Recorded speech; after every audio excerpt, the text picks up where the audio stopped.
না, কোরআনের মধ্যে ভালো লাগে না।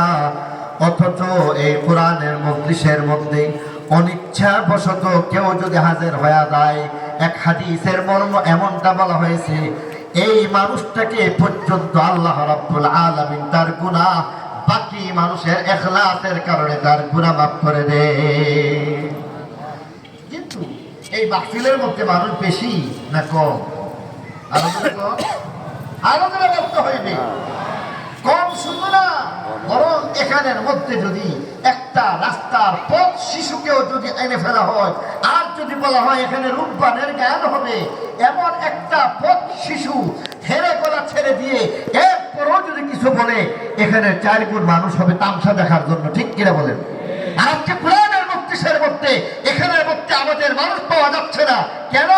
কারণ হচ্ছে অন্তরে মরিচা পড়ে গেছে। এই অন্তরের মরিচা দূর করার জন্য আল্লাহ নবী বলতেছেন, যেমন ভাবে অন্তর এর মধ্যে লোহার মধ্যে পানি পড়লে লোহা যেমন মরিচা পড়ে যায়, অন্তরের মরিচা, অন্তরও কখনো কখনো মরিচা ধরে, এর মধ্যে অন্তরের মধ্যে মরিচা ধরলে নেক আমল মজা লাগে না। ঠিক কিনা বলেন? সুদ খাইতে মজা লাগে, ঘুষ খাইতে মজা লাগে, মানুষকে ঠকাইয়া ব্যবসা করতে মজা লাগে, ধোকার ব্যবসা মজা লাগে। এত মজা, মনে মনে চিন্তা করতেছে তাড়াতাড়ি বড় লোক হয়ে যাবো।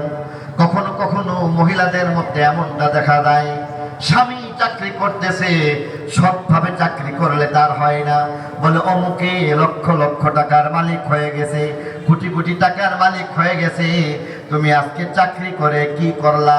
জীবনে কিছু করতে পারলা না। না না, আঙ্গুল ফুলে কলা গাছ হওয়ার পরিণতি ভালো হয় না। আঙ্গুল ফুলে কলা গাছ বুঝেন তো আপনারা? বুঝেন না? ওই অবৈধ